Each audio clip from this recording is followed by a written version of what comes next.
Thank you for joining me, Diana Master, on NMH at 1. In this lunch hour, we will highlight the news making headlines in Namibia and beyond. Here are the news headlines.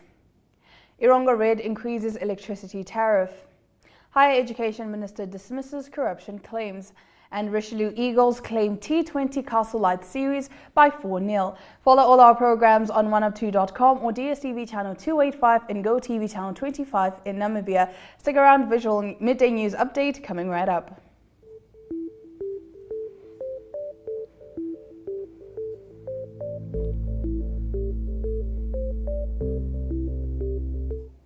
A City of Windhoek employee was injured this morning after a tree stump fell on his vehicle in front of the Paragon building in Eros. According to witnesses, the stump broke off due to strong winds experienced in the capital. The ambulance was on the scene. Do remember to engage with these stories and more. We will be right back with our visual news. Welcome to Active Kids, a daily TV show that sparks creativity, learning, and fun for young minds. With exciting activities and lessons, Active Kids inspires curiosity and a love for learning. New face to the 150. The perfect mix of play and education. Don't miss out on the fun. Tune into Active Kids on NTV every weekday at 10 o'clock and let the adventure begin.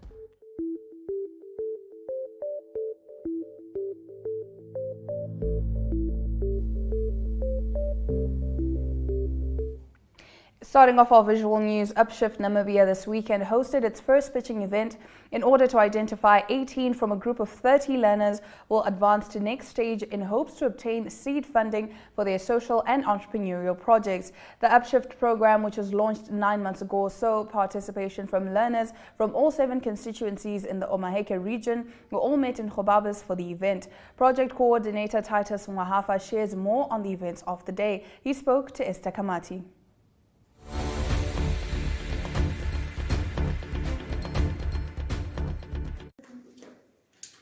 Good afternoon, everyone. We are here at the Upshift first round pitching event that just took place at Kalahari Convention Center in Gobabis, where we had 30 upshifters from the Omaheke region pitching to go to the next round and advance for seed funding. It was a successful day. All 30 but one showed up today, and we had 29 young people and social ventures pitching to advance. And we are glad that we are here at this stage now with the Upshift project in Omaheke. It has been a long journey, 9 months since we started the project and 6 months after we launched. The young people were from all the 7 constituencies in the region. The Ministry of Sports, Youth and National Service was present at the day, and they graced us with their presence. And it's always nice to see your partners in the country come aboard to see what the future of Namibia looks like. I think with what we have seen here today and with the help of the judges, we're able to shortlist to the top 18, or let's say the final 18 that will move on to the next round. And it's quite sad that we couldn't move with all of them. However, it's the nature of competitions for us to always advance and see what is next for them. Thank you. Where it was piloted in Commerce, and then it was further rolled out to other regions such as the Kavango and Omaheke.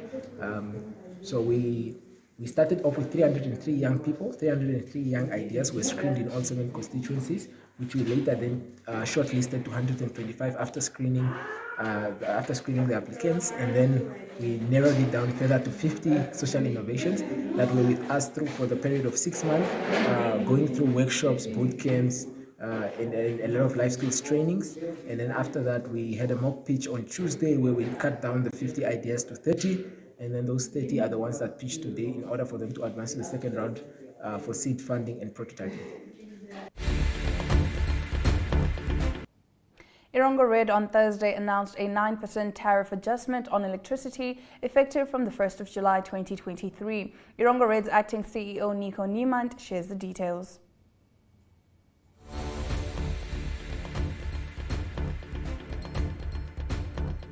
Ladies and gentlemen, in May 2023, the Electrical Control Board, shortly known as the ECB, announced that the manpower average tariff tariff will increase from $1.82 to $2.12 per kilowatt hour for the financial year 2023 and 24. This constitutes to a weighted average increase of 8.97. However, the actual impact to Erongo Red was not close, but it was 9.9%. In June, after engaging different stakeholders, such as the board, shareholders, and consumer liaison committees, Erongo Red submitted an application to the Electrical Control Board for a tariff adjustment of 9.1%. The Electrical Control Board, the ECB, approved a weighted average increase of 9% as from the 1st of July 2023, except for the prepayment tariff, which were effective as from today. The detailed tariff schedule will be placed in various newspapers on our website, as well as on the tariff booklet, which can be obtained from our offices. I wish to reiterate that although the approved weighted tariff of 9%, the impact on customers will vary depending on the individual consumer consumption patterns and the type of connection. It is worth to mention that for every unit sold, about 70% goes to Nampower.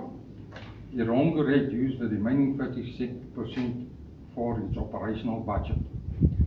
With regard to the statutory levies, the ECB levy will remain unchanged for this period of 12 months, starting from the 1st of July till 30 June 2024. Similarly, the NEF levy will stay the same for this financial year. Ladies and gentlemen, the tariff increase are not unique to our region only. The bulk tariff increase will be applied countrywide. After the break, the Namibian Sun leads us into the newspaper review segment. Stay tuned. We are so excited to be kickstarting your morning with the entertainment. Everything was happening during this past weekend. Yes. Exciting news. Wow, no, she was killing it already. In my opinion, I don't see anything wrong with him serving the full term. As well as keeping you informed on the issues that you need to know happening in and around our country.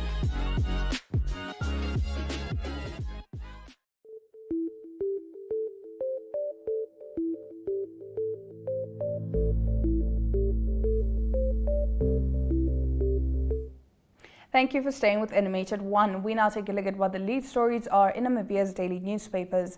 Namibian Sun reports that the Ministry of Higher Education, Training and Innovation on Friday held an emergency meeting to discuss the state of affairs at the Namibia University of Science and Technology, which has in recent weeks hogged media headlines over rife infighting and power struggles. Minister Dr. Ita Kanji-Murangi heard the cries of management, deans and heads of department during a marathon meeting aimed at finding lasting solutions to the governance and operational issues plaguing NUST. On its page 3, it zooms in on the Namibia Students Financial Assistance Fund, which was at odds to explain why it enlisted One Call Solutions, a company responsible for the lease of farms, and tasked it to transfer sensitive documents relating to student funding from its old premises to its new headquarters. Members of the Parliamentary Standing Committee on Public Accounts questioned NASFAF acting CEO Kennedy Kandume on why the company is being maintained as a service provider when the fund's top brass do not know under what terms One Call Solutions had initially been sourced to provide documents to the fund. He was also grilled on why NASFAF proceeded to sign a service level agreement with the company to continue providing services to the fund. According to Republican, Namibia's oldest continuous uranium mine, Rossing, signed an agreement with the Chinese contractor Beifang Mining Technology Services in May to take over all this Erongo mine's mining operations by 2027.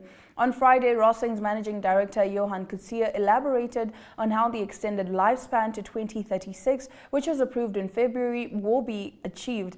Katia says the main reason for Beifang to take over the mining operations is the need for a new fleet of smaller machinery needed to remove ore from the narrower and deeper open pit mine. On its page 3, the paper reports that both workers and employees can now make higher monthly contributions to the pension fund for Namibian construction workers. This follows an application for the amendments of rules by the Registrar of Pension Funds under the auspices of the Supervisory Authority for Financial Institutions in Namibia, which was approved previously. The monthly contribution of a member was limited to 4% of his or her salary. This has now changed, and according to the amendment, contributions can now be higher than 4%.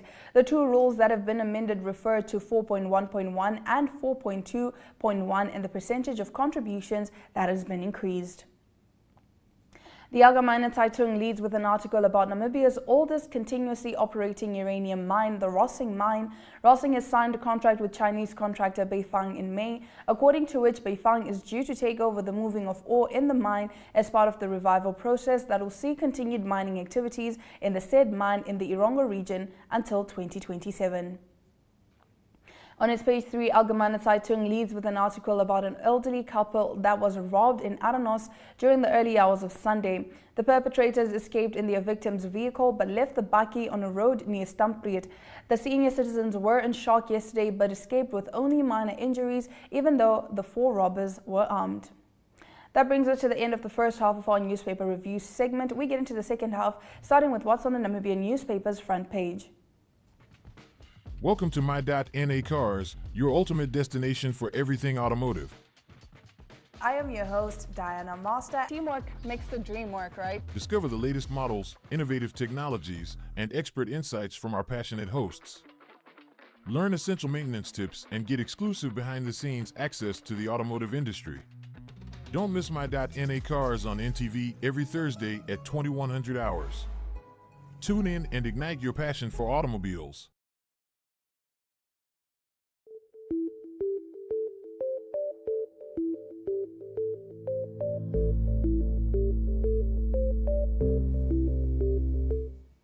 On the Namibian newspaper front page, the presidency yesterday said the president will sack Higher Education, Training and Innovation Minister Itakanji Murangi if the allegations of misconduct, including claiming close to 1.5 million Namibian dollars from 3 institutions under her ministry, are substantive. This comes after affirmative repositioning leader Job Amupanda posted several accusations on social media claiming that Kanji Murangi has been pocketing subsistence and travel allowance claimed from the Namibia University of Science and Technology, the University of Namibia, and the United Nations Educational, Scientific and Cultural Organization. On the paper's page 3, it is reported that some villagers living in the Kongola constituency of the Zambezi region say that they are forced to sell their livestock to fix government boreholes in order to consume water daily. The Kongola constituency is plagued by old borehole infrastructure which always breaks down, leaving the villagers and their livestock without water. Major green energy company Fortescue Future Industries is proposing a joint venture with Namibian government to produce electrolyzers for green hydrogen, reports New Era. President Hage Geingob was paid a courtesy call by the CEO of Fortescue Future Industries, Mark Hutchinson, at State House on Friday in recognizing the potential of green hydrogen in terms of addressing youth unemployment. Geingob stressed the importance of investing and creating job opportunities. Hutchinson commended Geingob for having a great team around green hydrogen and emphasized the vital role green hydrogen plays in addressing the global climate changes.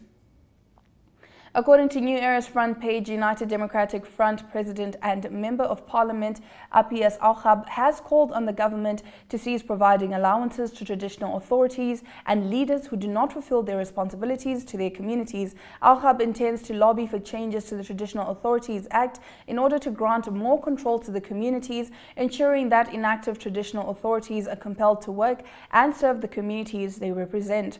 This demand comes in response to the absence of several traditional authorities at a recent consultative meeting held to address issues such as ownership of mineral resources, housing, and the lack of involvement in community affairs by traditional leaders.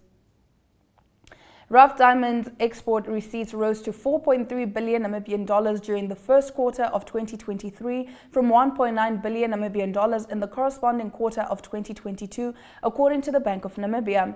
MarketWatch reports that the increase reflected a rise in volumes expected on the back of an expansion in marine output due to the additional production from the new Benguela gem vessel, further reinforced by the currency depreciation. On a quarterly basis, however, rough diamonds export earnings fell by 24.8%, attributed to lower exported volumes resulting from the normal pattern of sales break during January. Now, Cabinet has implemented a comprehensive livestock support program to the tune of 87.4 million Namibian dollars aimed at lessening the impact of drought. More on this as we head into economic news after the break.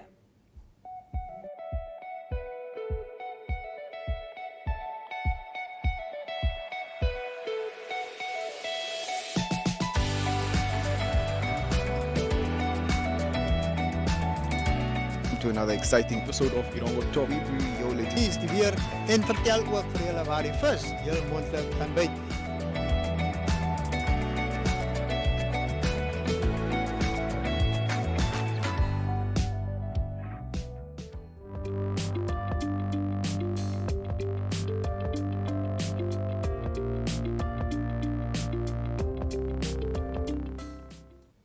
Let's get into our economic news. In a bid to alleviate the impact of the drought, Cabinet has implemented a comprehensive livestock support program to the tune of 87.4 million Namibian dollars. The initiative, effective from 1 July until the 31st of December, will primarily benefit the drought-stricken regions of Omaheke, Garas, and Hardap. The program encompasses various measures to assist farmers and mitigate the effects of the drought. This includes livestock marketing incentives, subsidies for livestock transportation to and from grazing areas, as well as subsidies for grazing leases. Cabinet has also directed the Agriculture Ministry to explore the possibility of extending the program to other affected areas such as Kunene, parts of Erongo, and parts of Omusati. Addressing the pressing water and nutritional needs of both animals and human inhabitants in the affected regions, the ministry has further been instructed to prioritize regular maintenance and repair of boreholes and water points. Let's take a look at the economic indicators, proudly brought to you by Bank Vintic.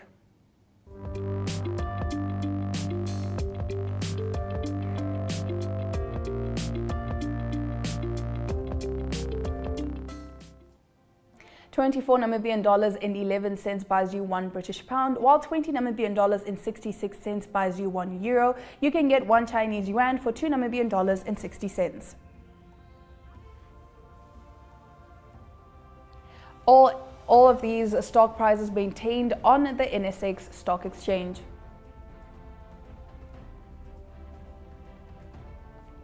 Local index maintained, while overall index closed in an upturn of 1.32%.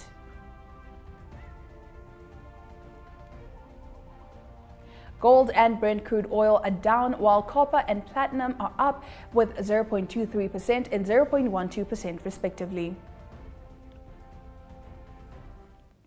The Democratic Republic of Congo and South Africa last week pledged to revive Congo's giant Inga 3 hydroelectric project that South Africa hopes will solve its crippling power crisis. More on this as we get into African news after the break. Namibians are still safe. Everywhere else, the Supreme Court said we are not going to rely on foreign judgments. By all means, we try to not make journalists public figures, but at the end of the day, they are. Very good evening. My name is T20, your host. With their Protestant offsprings. But the implementation, like she's saying, is another thing.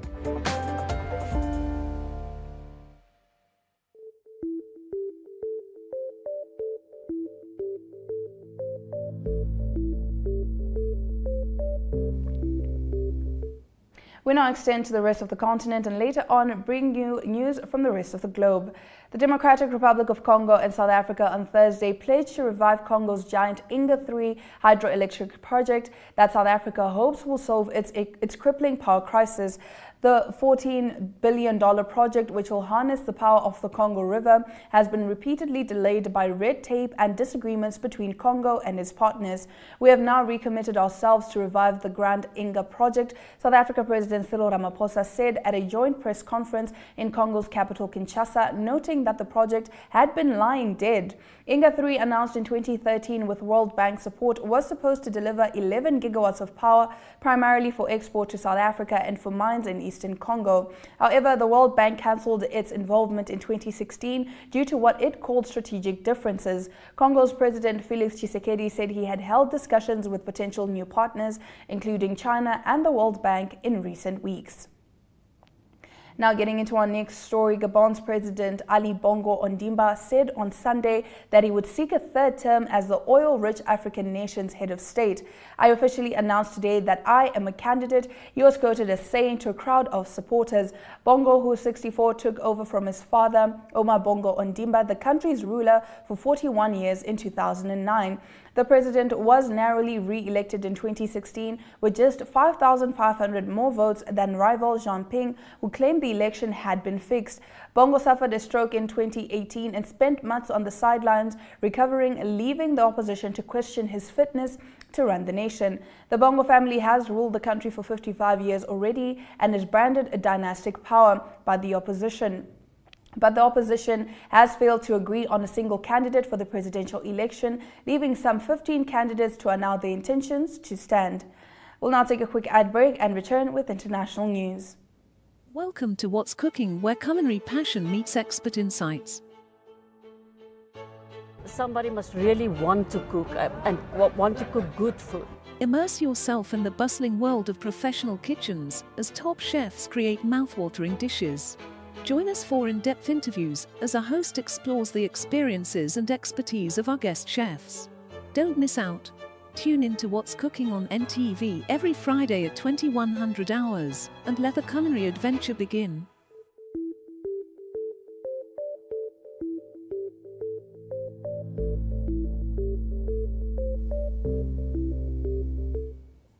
Starting off our international news this afternoon, a 25-year-old man was suspected of attacking a kindergarten in China's Guangdong province on Monday, killing 6 people and injuring 1, triggering an outpouring of concern about violence against children at school. Media reported the attack in Lianjiang County in the southern province as a stabbing. The suspect, with the surname Wu and from Lianjiang, had been detained, police said, adding they were investigating. Some media reported that both adults and children were among the victims, while violent crime is rare in China due to strict gun laws and tight security. Incidents of stabbing at preschools over the past years have raised concerns about school safety. The latest news sparked emotive debate on the Weibo social media platform. Some social media users called for the suspect to face the death penalty. Another user questioned security at schools, especially after similar previous attacks. In August last year, 3 people were killed and 6 wounded in a stabbing at a kindergarten in the southern province of Jiangxi. In our next story, as temperatures hit new highs, scientists and environmental groups are stepping up pressure on the UN to force armies to disclose all their emissions and end a long-standing exemption that has kept some of their climate pollution off the books. Among the world's biggest consumers of fuel, militaries account for 5.5% of global greenhouse gas emissions, according to a 2022 estimate by international experts. But defense forces are not bound by international climate agreements to report or cut their carbon emissions, and the data that is published by some militaries is unreliable or incomplete at best, scientists and academics say. That's because military emissions abroad, from flying jets to sailing ships to training exercises, were left out of the 1997 Kyoto Protocol on reducing greenhouse gases and exempted again from the 2015 Paris Accords on the grounds that data about energy use by armies could undermine national security. We'll be right back with our local sports news. Stay tuned. Welcome to Active Kids, a daily TV show that sparks creativity, learning, and fun for young minds. With exciting activities and lessons, Active Kids inspires curiosity and a love for learning. New face to the 15. The perfect mix of play and education. Don't miss out on the fun. Tune in to Active Kids on NTV every weekday at 10 o'clock and let the adventure begin.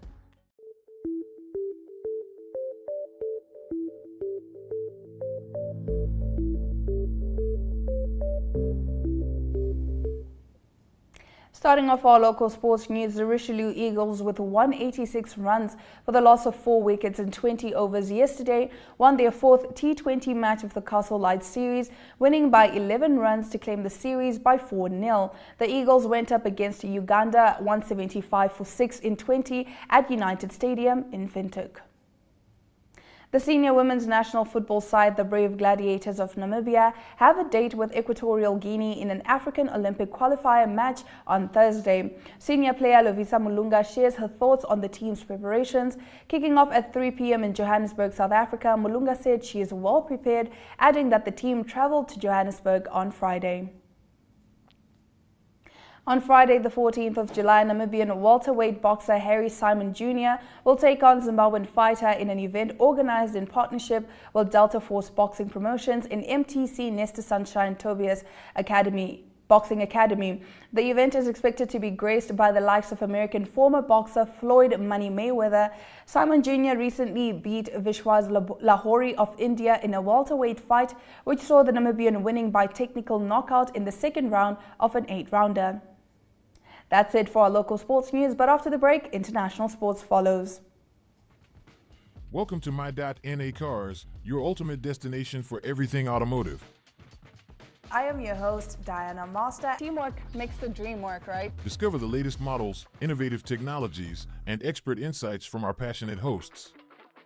Learn essential maintenance tips and get exclusive behind-the-scenes access to the automotive industry. Don't miss My.NA Cars on NTV every Thursday at 2100 hours. Tune in and ignite your passion for automobiles.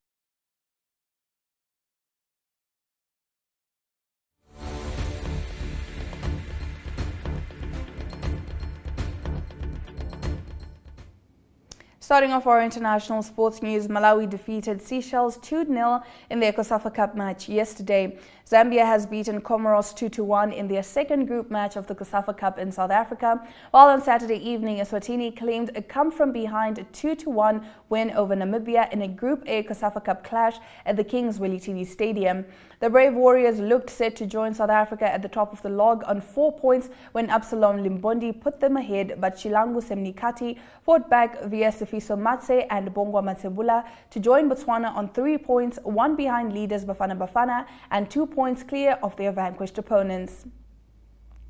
Max Verstappen won the British Grand Prix to stretch his Formula One lead to 99 points on Sunday as unbeaten Red Bull equaled McLaren's 1988 record run of 11 victories in a row. McLaren's Lando Norris finished second in front of a roaring 160,000-strong home crowd at Silverstone, with fellow Briton and 7 times world champion Lewis Hamilton third for Mercedes after starting 7th.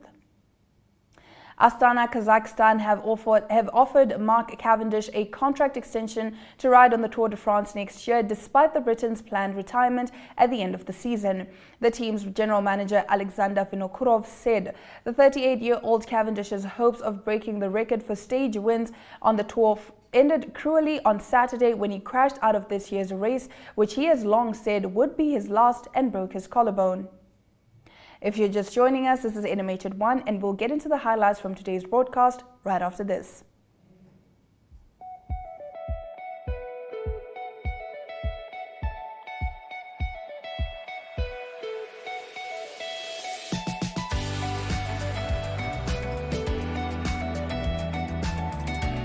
To another exciting episode of Erongo Top. Dis die weer en vertel ook vir julle waar die vis heel moontlik gaan byt.